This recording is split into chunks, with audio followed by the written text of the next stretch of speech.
Salud, fellow imbibers. Welcome to Fort Worth Labor to Refreshment podcast, where we discuss whatever we want. Our opinions are our own and do not represent the stance of any lodge or Grand Lodge.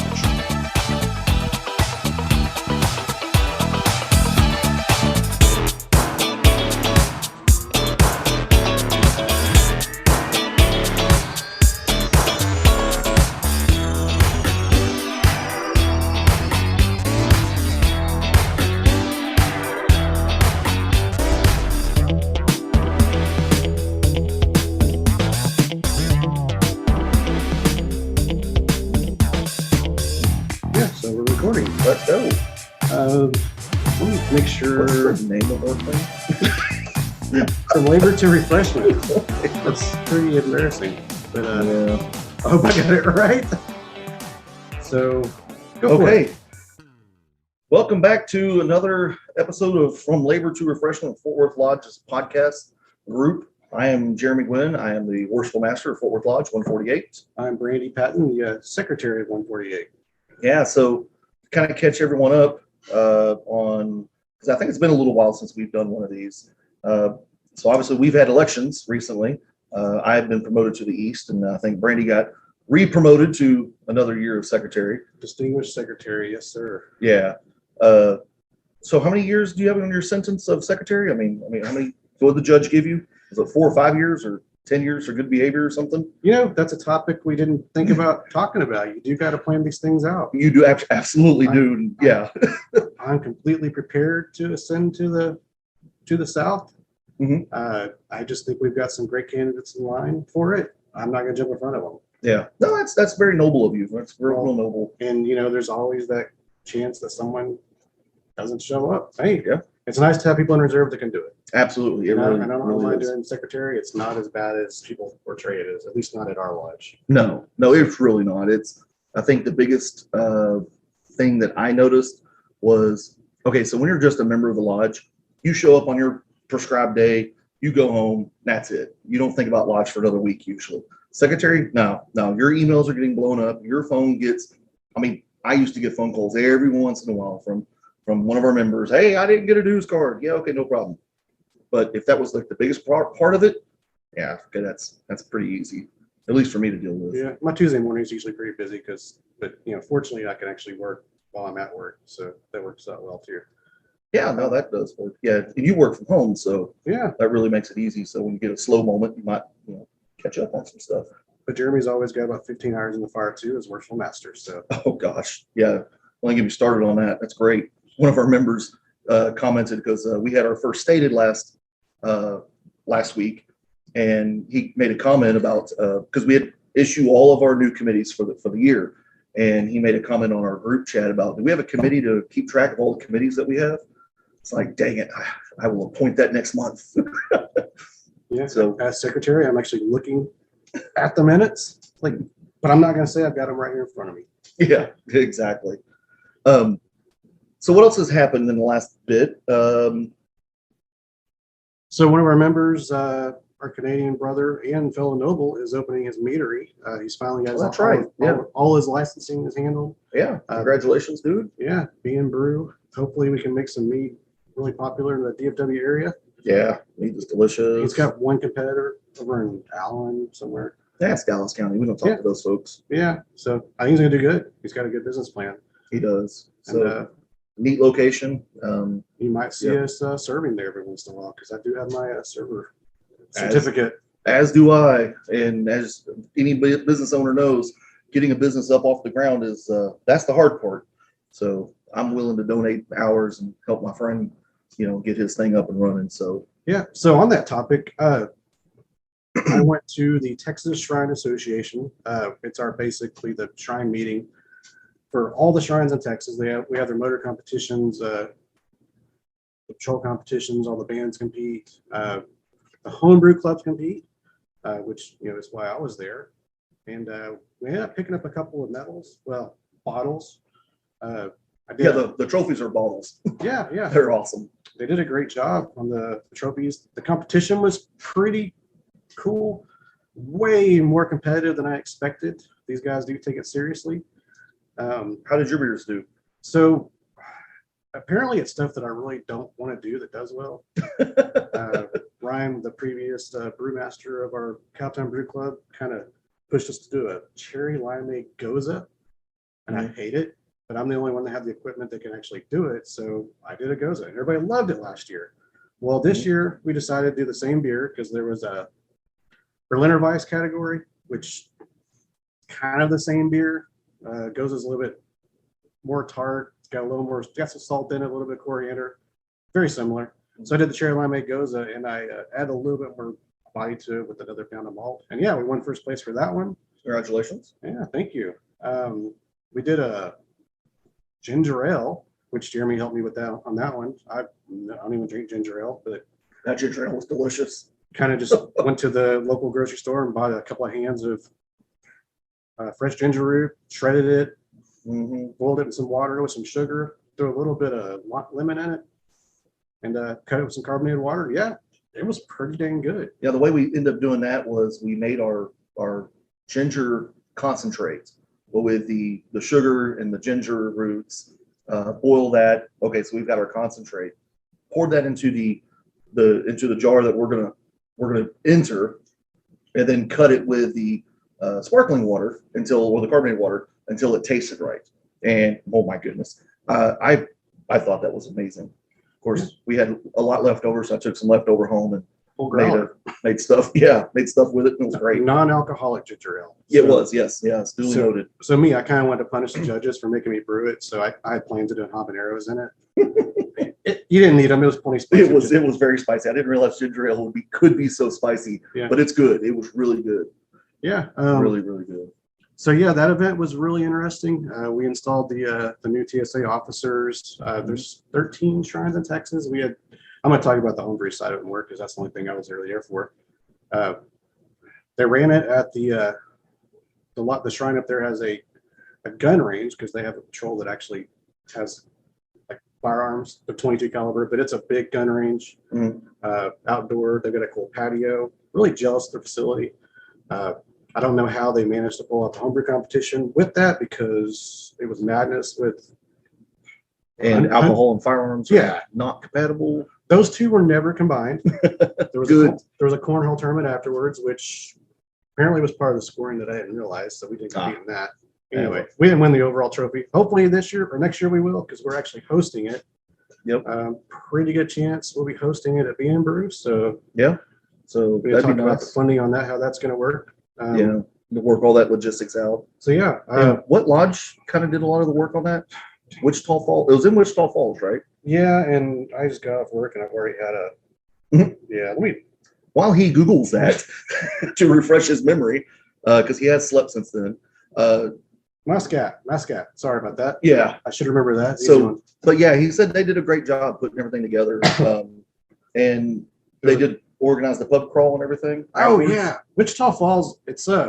I wouldn't call it a party town per se. There's a big Air Force base there. It's college town. It's an older city.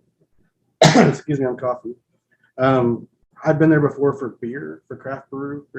Okay, my family lives in Amarillo. We do a reunion every year. Wichita Falls, if you do it right, can be a stop off. So sometimes I go that way instead of taking 287.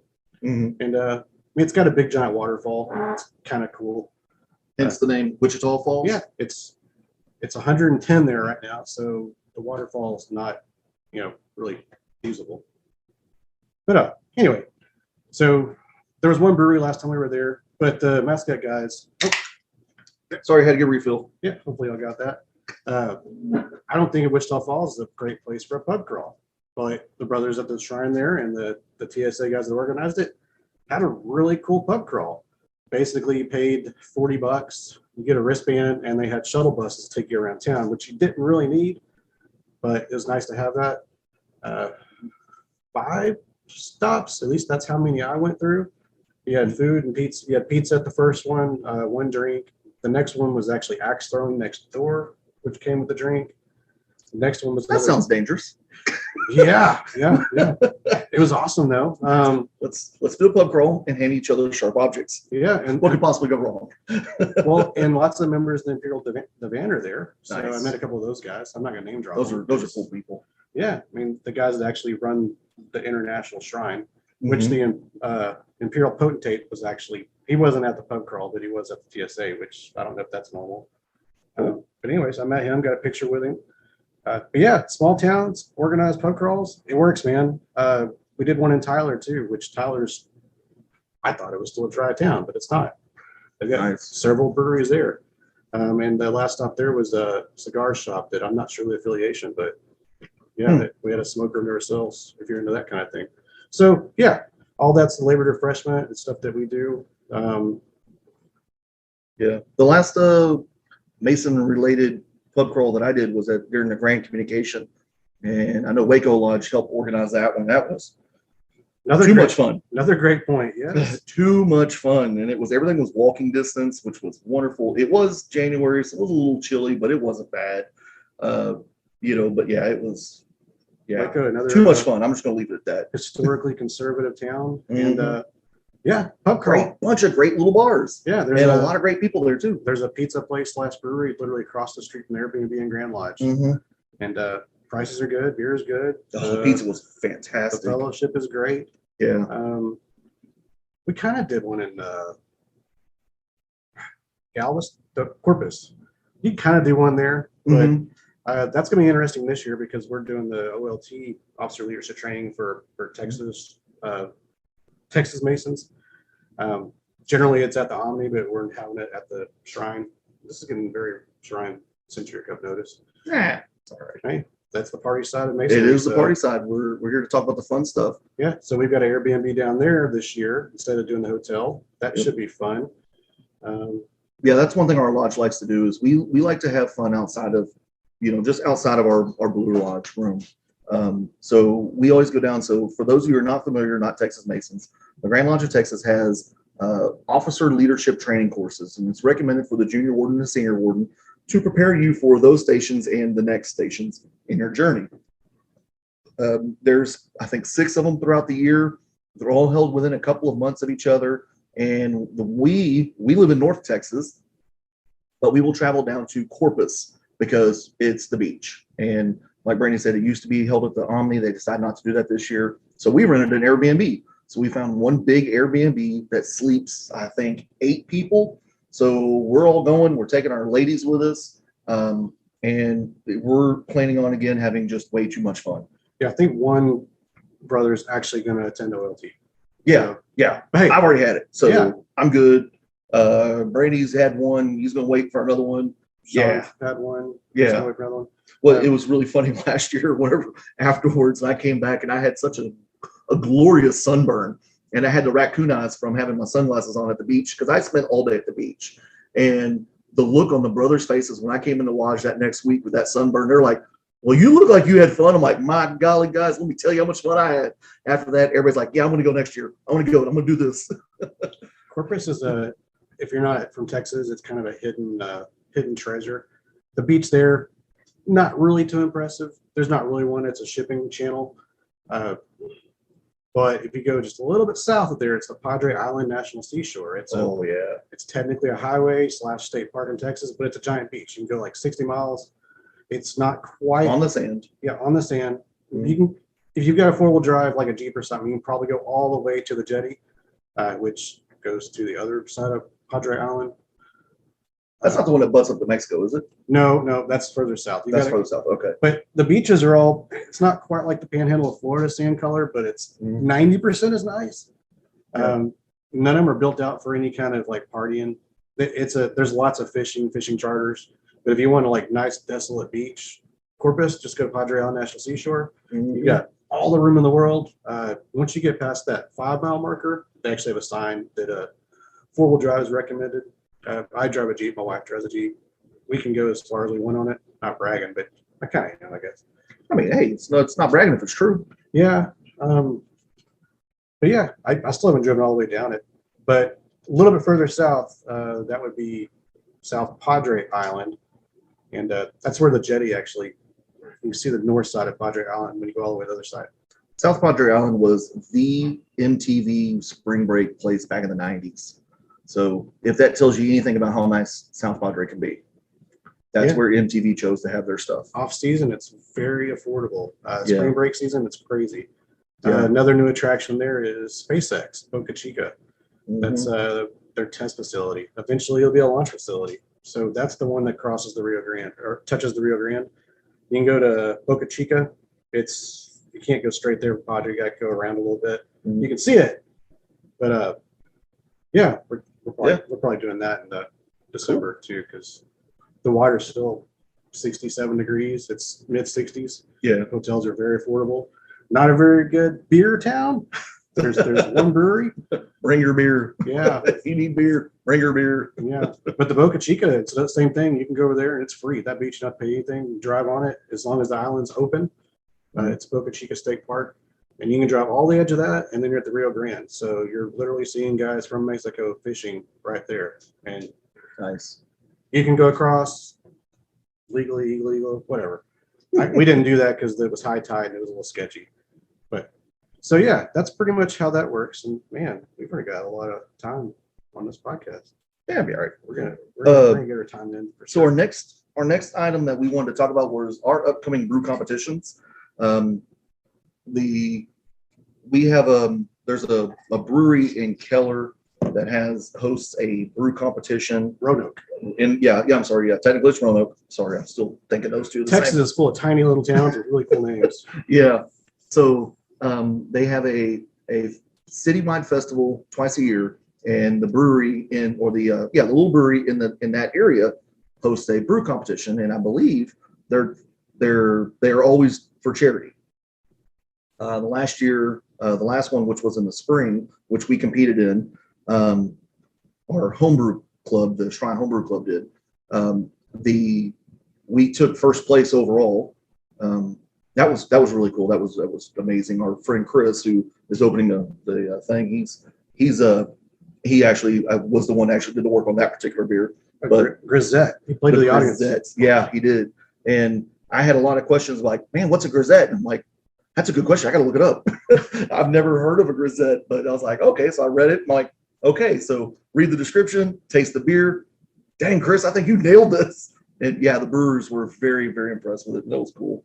Well, they're doing that again in the fall. They do it spring and fall every year. We've been invited to come back and participate in that, which reminds me, we probably need to get on the registration, see if that registration's up yet. Yeah, we do 3 beers this year. What's different about that competition though is it's most homebrew competitions. You bottle your beer and they're judged sight unseen. This one you serve out of kegs and the judges come get straight off the tap from you. Yep. But it's also completely open to the public. Yeah. So, or the first year we ran out of beer. Yeah, the first year we did that was a oops. Yeah, we did a pumpkin stout, and we've learned our lessons. Yeah, we're gonna be there with 2 fresh kegs, possibly 3 because 3's the max. Yeah. I think we're gonna do 3 this year. But the one thing that I've learned at that one though is you do need to play to the audience and the environment because it's outdoor and it's hot. Yeah. Even in September, it's still going to be mid 80s. Yeah. You're probably so Jeremy and I are going to compete on this one. You're doing the Marzen. I'm doing a Marzen. Yeah, I just bought the ingredients today, and I'm going to do a Maibach, which are very similar beers. Very similar beers. Like yours is basically a lager. Mine's going to be ale yeast. Not the same. Not the same malt bill. Yeah. Very, very similar. I'm probably going to make mine a little bit bigger because get them drunk to like it more, right? That's a good point. I actually changed I found a great recipe online and I was doing a little bit of digging, changed the grain bill just a little bit to give this a little bit more body. But I don't think this one's going to come up with much alcohol. I think my goal is like 5.5% alcohol, which a Marzen's supposed to be like 5.5 to 6.5, something like that. So that's what I'm going to aim for. I'm going to aim for a little bit lighter beer because anything that we don't give away, I get to drink. So those that aren't beer nerds, Marzen is basically an Oktoberfest. Yeah. It's you brew them in March for Oktoberfest, which is in September. Yeah. So explain that. Yeah. But so actually what's funny, you mentioned that. I did a little bit of research on this because I was doing a quick write-up so I can share with the other Shrine Brethren on this. So quick history on Oktoberfest. It was a celebration of Prince Ludwig's wedding in 1812. something like that. Turned into it just kind of mutated into just an annual celebration after that. Beer wasn't even really a part of it until like the 1830s or something like that. It was weird. Anyway, so now there's two predominant Oktoberfest style beers that are around here. You have a Marzen and a Fest beer, also called a Weizen. I think it's just a Weizen. Anyway, the Weizen's the more common. The Fest beer is the one that's more commonly served in Germany. So if you go to Munich for the Oktoberfest, that's what you're going to see. The Marzen is a little sweeter. That's what's really popular in the United States. So that's why I chose to go with that one. Because whenever you go here in the United States, if you go to, okay, well, let's say you go by Samuel Adams Oktoberfest, in my opinion, one of the greatest Oktoberfests on the planet. That's a Marzen. So I chose to go with that. Marzen is March. Yeah. So in German. yeah. So they used to start the brewing process in March, and they would store their fermenting vessels in caves because they were cooler, because it's a lager, so they have to ferment cooler. So that's where that comes from. That's why it's a March beer. But then it would be ready by September, October. For those of you who are not beer nerds, a lager versus an ale, it's basically the yeast style. One's top fermenting, one's bottom fermenting. Mm-hmm. Your ales, temperature control is definitely a factor depending on the beer, but not near as critical. A lager literally, lager just means linger essentially. Yeah. They take a couple of months, 6 months to age out. Yeah. They're gonna be smoother. It's just an aged beer, but that's the way the yeast works, and you need to keep those like 55, 60 degrees, something like that. Right. Whereas with ale yeast, You can go 70, 75. yeah, it depends on what you're going for. Some Yeah. of them, I mean, I've done the Vike strains, Vike, whatever. It's Norwegian. I can't say it right, but the Viking strains. Mhm. You do those 95 to 96 degrees. They finish hot and they go 3 days. They're done. But if you do that with a lager yeast, you'll kill it. You'll kill the lager. You'll kill the yeast. You'll taste like rotten orange juice, but not in a good way. Yeah, it'll be terrible. So, dang. Speaking of that, look at that. Man, what are you drinking? What is that? Rum barrel aged pumpkin ale. Ooh, To go with your pumpkin that you just had. We're all about these seasonal traditions, you know? Oh, yeah. Well, the one I just cracked, I just finished a pumpkin. The one I just cracked a minute ago is an American Amber. American Amber. It's a local homebrew, or not homebrew, excuse me, a local brewery around here. They sold some crowlers to go. So yeah, we're not going to name drop except for Amber because he's a brother. Yeah, he is a brother, and I have to. Would you like some of that one? I'll speak some here in a minute. Yeah. So yeah, that's our upcoming brew competitions. I think that's all of them, right? Just that big one in Roanoke.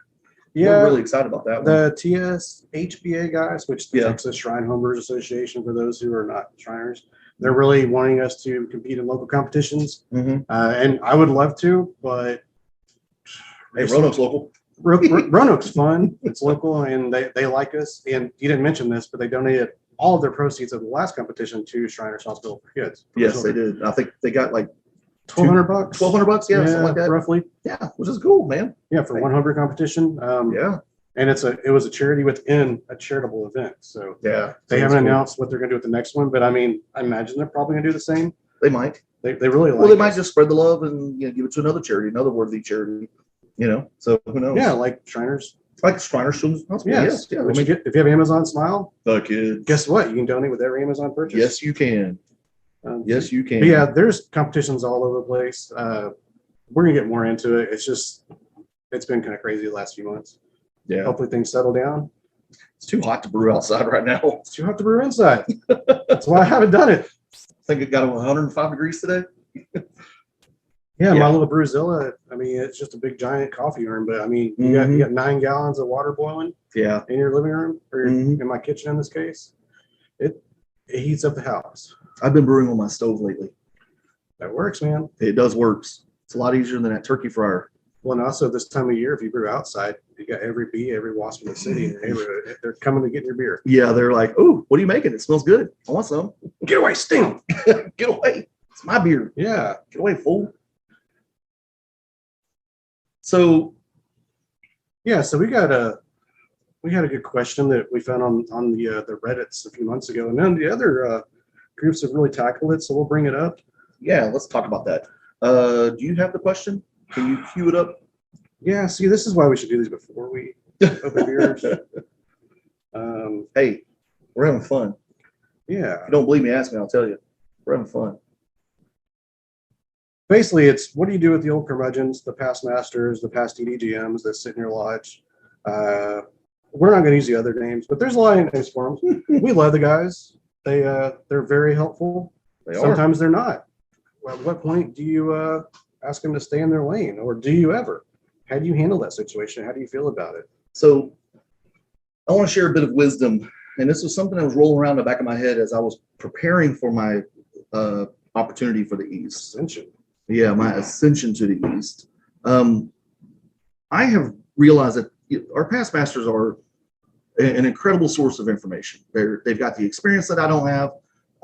They've got ideas. They've seen this movie before, and they know how this is going to end, right? So they've got good experience, and they've got a good. They're just a good resource. Well, one of our brothers, who's also a member of our brew club, made a point, and he expressed his dissatisfaction of how, as a master mason, you work really hard in your lodge to prove your worth. You work your way up through the chairs, and you finally get to sit in the East. And the minute you're done with the East, boom, they make you a Tyler and throw you out the door. And I'm like, yeah, that's like a disservice. And he was like, when it happened to him, he felt, I hope I'm not misspeaking on this, but it seemed like he felt offended. He had his feelings hurt. And I'm like, yeah, I would have too, because you put in all this hard work, and now all of a sudden they're like, okay, yeah, bye. We're done with you. We don't care about you. No one wants to call you no more. No one wants your opinion because you're not like the key players. So, and I kind of had that thought in the back of my head intuitively. And in fact, I asked my junior past master to be my marshal this year, because the marshal's the one guy that can gavel down the worshipful master. And yes, he got a little drunk with power when I first asked him about this, and he did the Dr. Evil laugh, for a little while, realizing the power that he now has. But I stand by my decision because he is an incredible resource, extremely knowledgeable, and I'm going to make mistakes. I mean, that's just wait, hold on, let me check my pulse. Clearly. Wait, yep, I still got a pulse. So yeah, I'm going to make mistakes. And, so I want him there to help me and steer me in this. Jeremy's first lodge he ever had open by himself. He's got 4 past masters sitting there staring at him. And they're all making faces at me. And I'm like, what, guys? Where did I mess up? They're like, no, carry on. No, did I mess up? No. Keep going. I think they're doing it to mess with me. I really do. They definitely are. That's fine. I deserve it. The thing is, for non-Masons, the way it works, I'm not going to give away any secrets.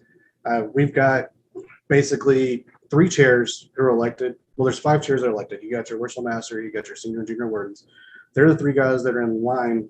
Well, we call those the big 3. Yeah, the 2 wardens are in line. Like the senior warden traditionally would go to the east, which would be the worshipful master. Junior warden would take his. The 2 guys before those, the senior and junior deacon, those guys are appointed by the worshipful master. So in the way the rotation works is the senior deacon would be the junior warden. So the current sitting worshipful master picks the next junior warden, essentially, if that's how it goes. Yeah. Should tradition prevail. And there's always hiccups, and people have their reasons.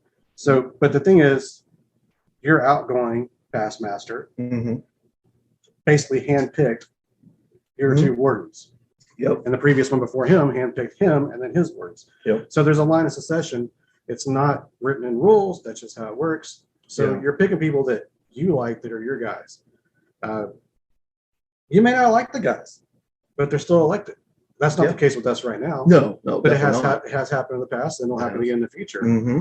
So it's kind of weird to have immediate past masters sitting on the sideline with a junior and senior warden that they're clicking with, and maybe the worshipful master isn't. Yeah. In that situation, I don't know how you handle that. Like if the past master doesn't agree with you, they can undermine you. Right. And that, I think, it was the point of the person's question was, what do you do with them? Because I have seen in my Masonic years, past masters, for lack of better terms, stirring up trouble. Just, well, that's not how we did it in my year. Rah, rah, rah. And just, not really contributing to the conversation, just criticizing your decisions.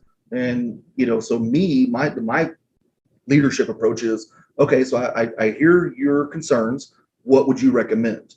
And then, of course, me as the master of the lodge, I have to make that ultimate decision. I do not let my past masters rule the lodge and run the lodge. I make the decisions. Now, We have some past masters where I would just be straight up foolish if I did not take their advice because they're very valuable members of our lodge. But there's some where if they were to throw an idea out there and I'm like, you know what, I will take that under advisement, but I'm not obligated to do that. Right. You are essentially a dictator at that point. Yes. If you want to be. Exactly. Yeah. Yeah. I mean, it's, I control the rules, the flow of the lodge. But if you were the person that would abuse that, you would never get there in the first place. Hopefully. That's how it's supposed to work. Exactly. Hopefully. Not always. Yeah. I've been a master mason for 2 years. So I've dealt with 4 worshipful masters, and they've all been good. Yeah. So we've had a really good run. Yeah. And then, the pandemic kind of didn't help anyone. Yeah. So I'm not going to blame anybody for anything. And that worship master actually did a great job, especially considering the situation. So, we got to be careful because these guys know us. These guys know other people. Mm-hmm. So I'm not going to name drop anyone. Well, and I don't want to speak ill of any brother. No, we're not doing that. That's something. No. We're just answering a question that we were asked to address. Yeah. So I did see in one incident where this is definitely not my year. And in fact, the past master who I'm speaking of, I don't think is any longer with us. But anywho, the worshipful master had brought up a point during a stated meeting. This was early in my Masonic year, my Masonic years. I was raised like 15 years ago. So this was a long time ago.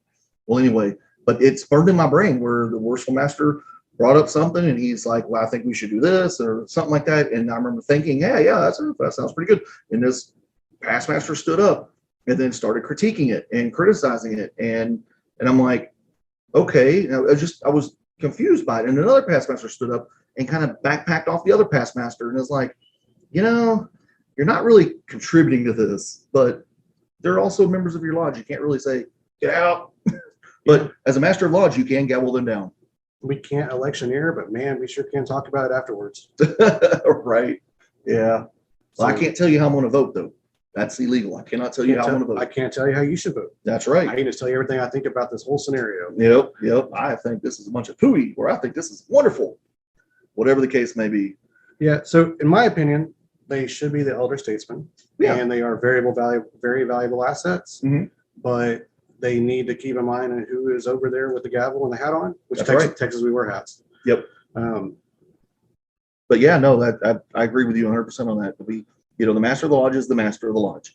And if they're contributing, great. If they're hindering the progress of the lodge, the master has a gavel. And our current, all the past masters I know and have a relationship with, they're active in our lodge still. I know that's not typical. We're very fortunate. Usually they disappear. So speaking of, I saw a funny picture on the internet the other day. It was a spirit Halloween costume someone made like as a joke. It was a blackout suit. Basically, it was like a head to toe blackout costume. And it was called a Junior Past Master. Comes with a black bodysuit, 35 memberships to appendant bodies, and you'll never see them again, or something like that. It was pretty funny. Make a joke about the past masters disappearing, and it's funny. It's sad, but it's true sometimes. And I'm really grateful that our past masters have stuck around and are still here to contribute and help me and not let us fail. But the one thing, if they I hate to say stay in your lane because that's not how it is. We're a brotherhood. Peace and harmony. We try to keep everybody. If they do see someone making a legal mistake, stop it. Do whatever you can. Use your power. We don't want to lose our charter, and guys are not perfect. There's a reason why you're a past master with your experience, and you're a current master with 2 weeks experience. Yeah, exactly. I got a whole walk in 2 weeks. Near what that guy does. Exactly. So listen to him. Exactly, which is why I will never dismiss anything a past master tells me.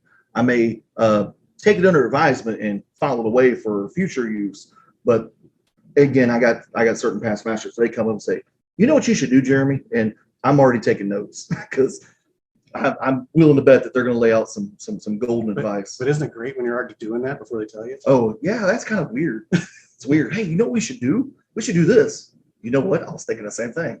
Yeah, like you asked me for petitions. Did you order new petitions? Yeah, they're in the drawer right here. Yeah, the new ones. Yeah, Texas recently updated our petitions. I just want to make sure, hey, we got the correct ones on paper. I don't want to use the internet printed ones because they're not as nice. They're not as fancy for a guy, because I mean, hey, getting handed your petition, that's kind of a momentous occasion for some people. And I want them to have the nicest forms possible. So, and they're not expensive. We make it kind of special too. Yeah. We'll take them out somewhere and Yeah. maybe buy them a grape soda somewhere. Yes, exactly. Yeah. Buy 'em A sarsaparilla. I think you're dating yourself with that one. Yeah. Can't even spell sarsaparilla. I could an hour ago. So yeah, I think we covered that question. Now Yeah. I think do we have any more Masonic stuff at all? No, I think Actually, that's the whole list. that was our whole list. So what are you brewing currently, Jeremy? Let's get on that. Yeah, well, I got I still have my Imperial Stout that didn't turn out the way I wanted it. It's still on draft right now. The brewing, I don't have anything currently in the fermenter. This is the same beer we did for TSA. It is the same beer we did at TSA. Wow. Funny story. Yeah. We had one beer that we had to enter Cascade Dark Ale. I think is what dark lager they called it. Yeah. We didn't have anything. It's not a beer I make. We didn't really plan on brewing it. Mm-hmm. So I was gonna do. My wife does a. Well, shoot! I'm answering this question already. She likes doing a chocolate hot cocoa stout is what we call it. It's basically a left-hand milk stout clone with a bunch of habaneros in it, a lot of chocolate, Nice. cocoa nibs actually to be exact. We make it a little bit bigger than theirs, and we don't do it on nitro. Actually, I did do that one on nitro last time. Did you? Turned out pretty good. Nice. So yeah, I was gonna enter that one, and we had a party at the house. We need 3 bottles. We had a party at the house the Friday night before we did our bottling line. Yeah, keg blew. Got half a bottle in. Got a good friend that likes to drink my beer. Didn't know he killed that keg. That'd be all right. So Jeremy's Imperial Stout, we entered as a Cascadian Dark Lager. That's probably why I didn't win. Well, Because it's not a dark lager. somebody had a valve that was leaking and didn't know. So it's completely flat. So we're Wah, wah. yeah. Let's talk about that night. It was fun. Yeah, it was fun. Yeah. So yeah, I learned these used kegs I bought. I put new O-rings on all the valves, thinking, hey, that'll work, because O-rings are way cheaper. I think package of O-rings for like 10 kegs are like $5 or something, whereas valves are like $10 each, and there's like 2 per keg or something like that. Anyway, yeah, it's like I'll just re-O-ring them. That'd be work. Yeah, nope. Just FYI, go to Amazon or your local homebrew supply and buy yourself just new valves. I have some on. They're actually in my Amazon basket right now because I'm gonna go through all of those kegs I bought and replace them all. Well, for the TSA competition, we had 7 categories, and you want to enter every category because they all count for points. And the grand prize is, well, it's a cooler bottle, I guess. Yeah, it's cool. it's bragging rights. I Actually, wouldn't know because I don't see it. well, the grand prize is actually this big, like a like a big boxing belt. Oh yeah, that's right. Yeah, like a wrestling belt. Which Sharon Shrine and Tyler has now. So props to you guys. Yeah, good job, guys. Yeah, and thanks for hosting the midwinter. Mhm. And we'll see you at the next midwinter. But anyways, we're back. We're talking base and stuff. So yeah, I brewed a couple of beers. Jeremy brewed a couple of beers. I think Chris. Actually, no, we brewed everything.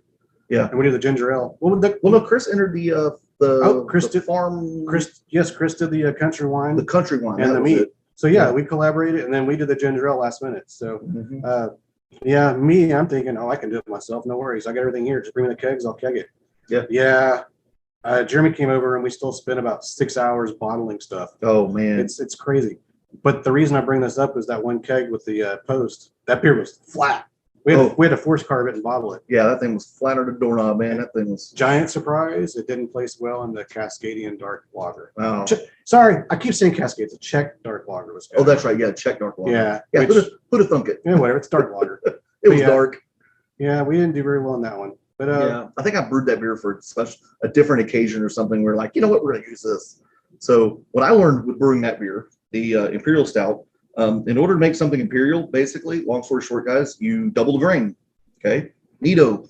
I've only set up to brew 6 gallons at a time, which means my mash tun, which is where so to make beer, you start with making oatmeal. You put all of your grains in a big container with hot water, and you stir. It literally looks like oatmeal. Okay. Well, when you put in like 20-something pounds of grain along with the required like 9 gallons of water, it don't fit. So my grain to water numbers were way off. It was just an abomination.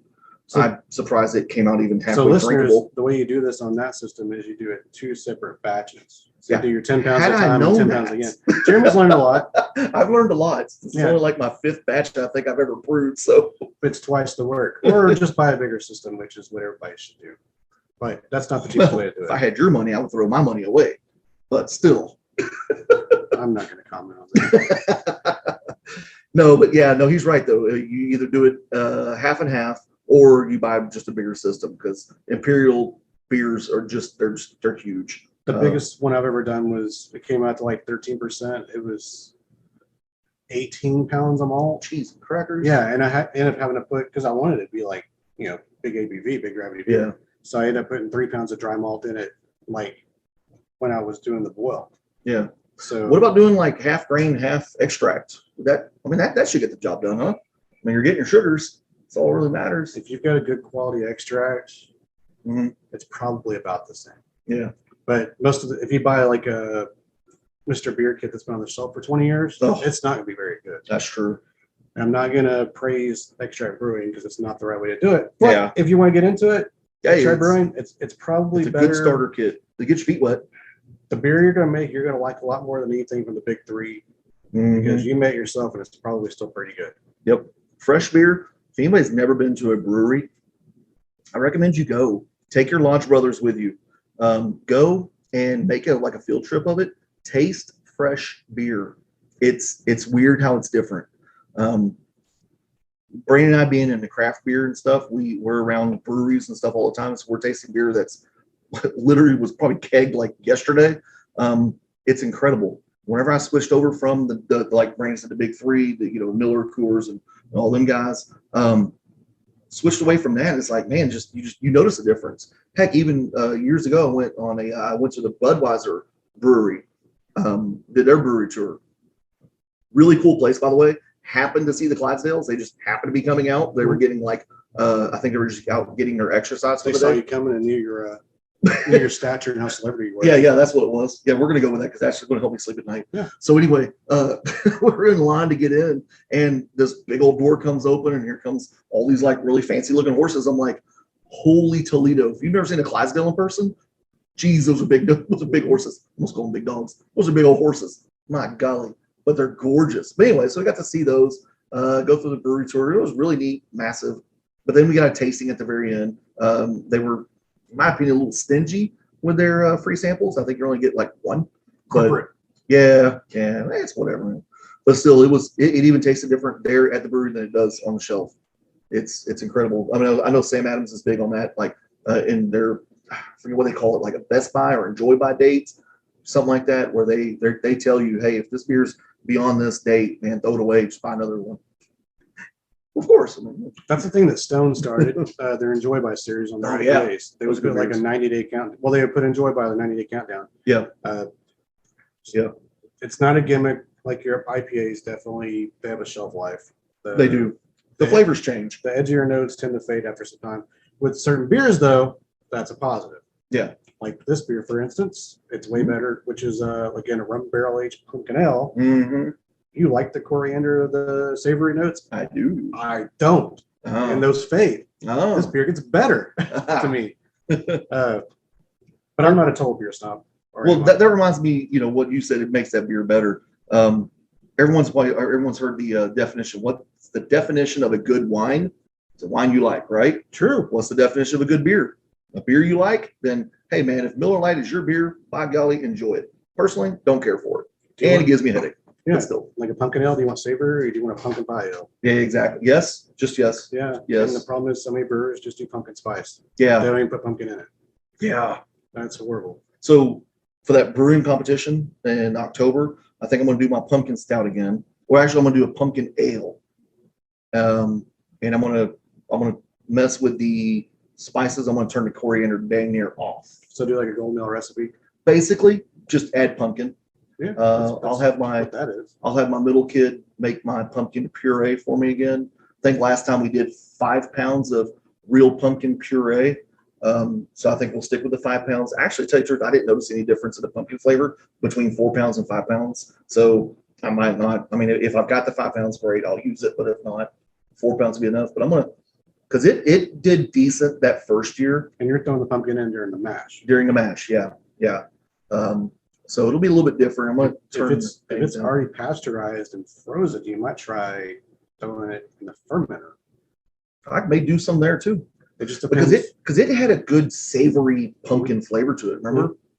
Yeah. Well, I mean, if you do a post fermentation like it's secondary, it's gonna add more body.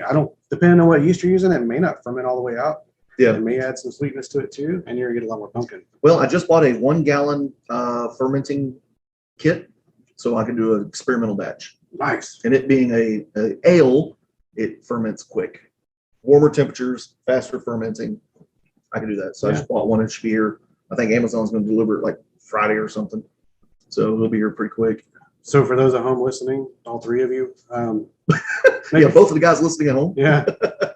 Which we appreciate, by the way. When you throw fruit in secondary, you have to worry if you're going to bottle it, that you really want to wait till it's completely finished. Because like the pumpkin I was talking about throwing in secondary, that stuff, it's going to reactivate whatever yeast you have, and it may actually, you get bottles blown up. It's kind of dangerous. We keg almost exclusively, unless we're doing a competition. It's the only time I bottle. And I just bottle off the keg. Yeah, I've got a kegerator with some cool handles and basically like a growler fill station. Cap that. We do 3 beers of each, send it in, and they're consumed within a week. Nice. So, or open, they take like 2 sips and throw them away. But that's how competitions work. Yeah. It's embarrassing. Oh, that's the fun part about the Shrine homebrew or the Shrine competition. What's that? I'm sitting at the bar waiting for him to finish judging. Well, guess where the samples go? Right in front of me. What? Yeah. Woo-woo. It's not. Yeah. Yeah. It was fun. Good thing you were walking. Exactly. Good thing there was a gun range nearby. Nobody got crazy. That was the greatest night about Waco, man. Because I was like, after like, I don't know, the 3rd or 4th place we went to, I lost count. I was like, good thing I'm walking. They're like, we're going to another place. Nah, man, I'm going home. I'm walking back to my Airbnb. I think you missed 2 stops in Waco. I think I did. I think I missed 2. But I was already having so much fun. I went back to the Airbnb, and then for some reason started drinking more. I don't know what happened. That was when the window got me. Our little baby competition we have is who can bring the best bourbon or the best whiskey. Yes, that is something that our lodge loves to do. We are cigars and bourbon type people. Of course, Brandy and I are Brandy and cigars type lodge. Brandy and I are just happen to be the beer nerds, so we like the beer. But yes, that is kind of like customary when we show up to our Airbnb in Waco. You need to bring a bottle of bourbon or whiskey or scotch or something. Bring something delicious that just for the group. I've yet to see a Pappy. That's true. Wow, man, I remember last year Daryl went. He brought some good scotch from Scotland. Oh, golly, that was so delicious. Yeah, my Garrison brothers. Miss Daryl showing up and coming around lodge so much. He was so fun. Put in some speakers. I know. Put up a giant teleprompter for him. So you know what? I'm gonna mail him a letter. Tell him, Daryl, I miss your face. He's our original curmudgeon. Yes, he wore that badge proudly. Literally, he had a badge name tag made that said like curmudgeon and stuff. We actually one day brought an SPL meter to lodge and figured out where the best place to listen was for this brother. Yeah. So we know exactly where the loudest place in the lodge for all the ritual work is, and that's where we sit him. Yep. If he comes back, which hopefully he does. Hopefully he does. I mean, he's really fun guy. He's getting up there, but I mean, I love Daryl. I love him a lot. I would love to see him again. Yeah. Well, what else we got? Really, that's about it, man. That's talk about your ascension. How do you feel about it? You feel like you're stronger, faster? Yeah, I can definitely run faster now. You got superpowers with the square? I have superpowers. I can like run faster, and yeah, I'm cool. I don't get knots in my shoelaces no more. It's like really fun. I don't think anybody I know ever joins masonry with the goal of being a worshipful master.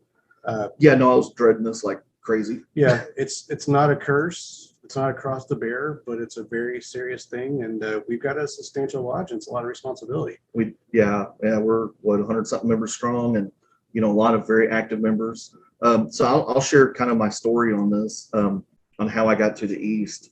So I was, like I said, I was initiated, raised like 15 years ago. I was junior steward. I was secretary once, and then I got a new job where I had to work nights periodically. So I kind of disappeared from lodge for a few years, and I came back, got active with my lodge again, just because I was like, hey, I needed it. Just start, hanging out, doing the things. I wasn't doing any chairs. And And before I know it, I was secretary. Then I got another new job, which no longer required me to work nights. And I'm like, bet. And then you know what? I decided I'm gonna take my shot for the South. And it literally, something just told me, Jeremy, it's your time to take your shot. So I told everybody, it's like, hey, I'm gonna make myself available. And it's like, it's just something's compelling me from like the guts of my heart, just saying, hey, it's time for you to do something. So I'm just going to take my shot. You know what? Hey, whatever. Well, I was elected to the South.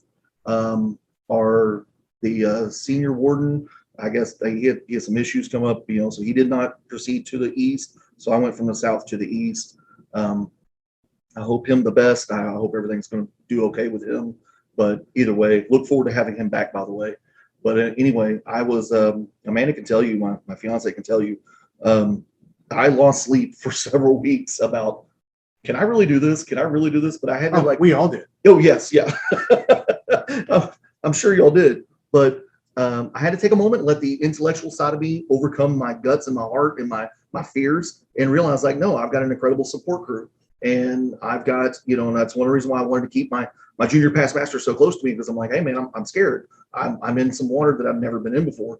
So, but with their help and all the other past masters, Billy and everybody, it's like both Billies actually, with all of them, I'm really confident. I don't think there's ever going to be a problem.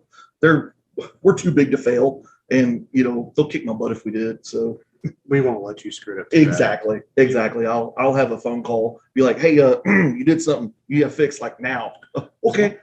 Once you got a good secretary and a good treasurer and words to back you up, you're fine. Hey, for those of you who don't know, the secretary is actually like the glue that keeps the lodge together. So go home and hug your secretary. Please don't. Okay. I learned a lot last year. Oh yeah. Put it that way. Yeah. I won't say I'm great at it, but we still have our charter. So we still have our charter. I did sufficiently. There you go. So so congratulations on that. Yeah. Man. Hopefully have a great year. And we are going to have a great year, man. We got our gala. We're going to do our gala bigger and better this year, which that's one of the episodes I want to do later, sometime in the near future. Talk about planning events. Talk about planning the events, especially at gala, because we used a private club here locally in Fort Worth that hosted us, and it was way easier than I thought. And it was the reviews were just phenomenal. You basically write a check and you're done. Yeah, pretty much. But you have to pick the menu. Pick the menu. Got a free tasting, and they bring you in. Okay, so here's all the foods. What are you thinking? I'm like, I'm thinking between the filet mignon and the whatever it is and stuff. They're like, oh well, we'll come bring in and try the foods and stuff. I sent Jeremy a list of about 10 different venues with like 100 different options in every one of them. Completely overwhelming. I'm sure you got other people too. I did. I got a few, but the place we went to was, first of all, the quickest to respond, and actually the most affordable, and actually the nicest venue. Yeah. It's like they kind of do this for a living. They're thirsty, hungry for the business. They are. They do a lot of weddings, by the way. Post-COVID, they really, revenue is good revenue. Yeah. So, and they were so accommodating. The Kelly, who's our contact over there, she's just phenomenal. If they just had a patio where you could smoke cigars, it'd be perfect. Well, I think that's a city ordinance. Yeah. She said you had to go downstairs to the outside, out the basement almost, and hide your shame out there. But we got good bourbon. Oh, you mean by the cigar store? Yeah. Okay. Yeah. There's a cigar bar across the street too. Mm-hmm. We're not gonna name drop because again, we're not fishing for sponsors yet. Yeah. Well, yeah, and I don't want somebody to be like, hey, I don't want to be, take my name out of your mouth. Yeah. They're all upstanding businesses. Well, I think that definitely concludes everything we got to talk about. What are we gonna do next month? Wow. We're gonna talk about our planning, our parties and stuff, because that's really what I think makes Fort Worth Lodge so stinking great, is that we've got all this extracurricular stuff. Yeah, we do good ritual work, and a lot of lodges do good ritual work, but we have good fellowship outside of that. So I want to focus on that. If you don't have parties, you're gonna have trouble keeping members. Yeah, and you don't have to go crazy. Just show your appreciation. Yeah, spend a little bit of money, but not a ton. Yeah, you can do a gala for way cheaper than you think. A lot cheaper. So, but we'll talk about that in future episodes, and some of the other very affordable ways to bring brothers together. Ron, well, I think so. Let's close it out. email addresses and the websites and stuff. So Oh man, bring up Masonicon. yes, yeah, Masonic, that's where I was heading. So Masonicon is coming. Tickets are on sale. The festive board is also on sale. Those are separate events. Got an email about that today. Someone asked. The festive board is $100. It includes alcohol, I believe. Have we finalized the menu yet? Gabe is working on that. It includes toasting Wine. alcohol. Yeah, It's not- toasting it's wine. not- Right. It's not open bar.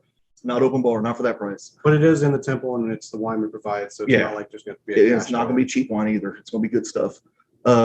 So that's the festival board's $100. That's the night before the Friday night. Masonicon. Yeah, that's the Friday night. Saturday is Masonicon. Speaker is Chuck Dunning at the. Chuck Dunning is on there. Several others that I just I'm cannot sure people have heard of that guy. seem to. Yeah, Chuck. He's written a book or two. Yeah.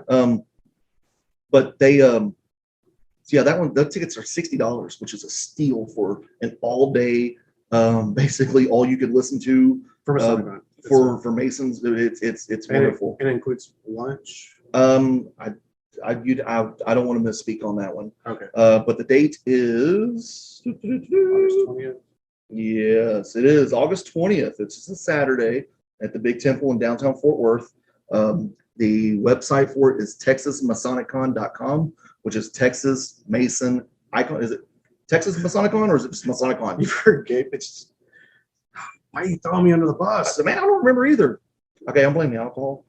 But nonetheless, guys, Texas Mason Icon. yeah, Texas. Okay, that's all that was. Texas Masonicon, which is spelled TexasMasonIcon.com. Anyway, all the information you need is there. If you need to get a hold of Brandy or I, you can reach us through the Fort Worth Masonic Lodge website, which is fortworth148.com. I think I've spoken enough, and I need a glass of water.